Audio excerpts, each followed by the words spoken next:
Oh, hi! This week, we're gonna take these tights that I purchased, I don't even know how many years ago, offline. This is why I don't do online shopping.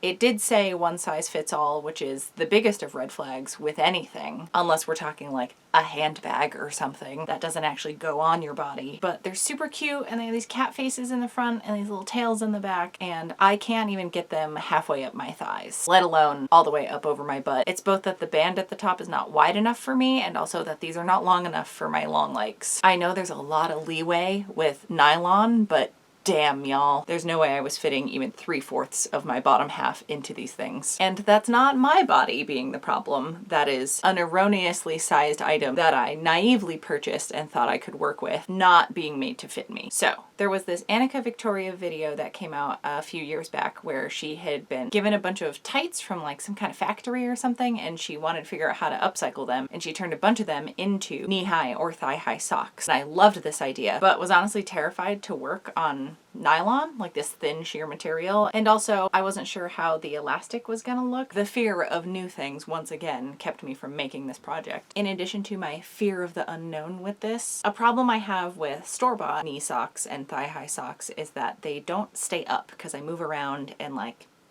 at least my leg shape, it gets wider as it goes up. So things tend to start drooping as I wear them and move around, especially when they're above the knee and I'm bending my leg. So I think I came up with a pretty good solution for it. So I basically follow the Annika Victoria project until the very end, and then I add my own little flair to it. So this is gonna go quick because, hi, it's Shark Week and my body is falling apart, and thank you for being patient with me not feeling well lately and just doing some kind of quicker projects. I promise more involved things are coming down the road.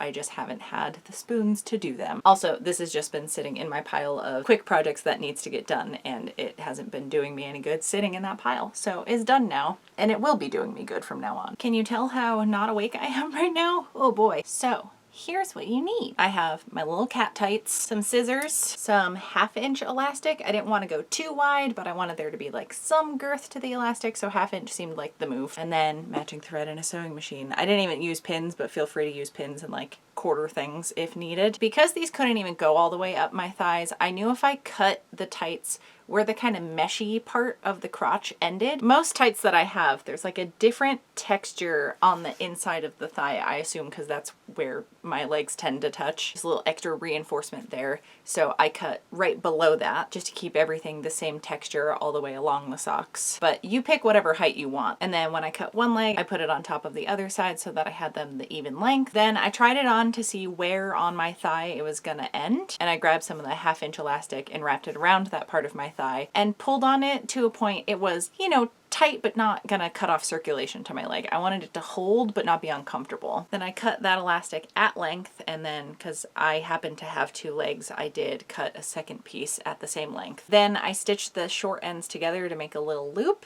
and then I flipped my sock inside out and attached the loop to the top of the inside of the sock. I stretched both layers as I went, and this is where you may want to pin beforehand in case you're nervous about it, but there's so much give, so I wasn't super worried about, you know, the exact amount of stretch being the same all the way around. I just went kind of freehand with this. Then I made sure that my top thread matched the kind of nylon pale beach sand color, and I flipped the sock right sides out, flipped the elastic down 1 fold to the inside, and then did another round of zigzag stitching around the outside to keep the elastic in place and kind of finish off the top edge so you couldn't see any of the raw bits. And if you want to stop here, then socks are done, especially if you're only doing knee highs, like you are golden. But as I said, socks slip down on me a lot because, you know, if I'm walking around, just the movement of my leg meat will make them shimmy down my leg, and I really don't like that. Oh, when a sock is so bunchy and it's like in your boot and it's all weird and scrunched up, oh, the worst. I used actually my least favorite sewing tool.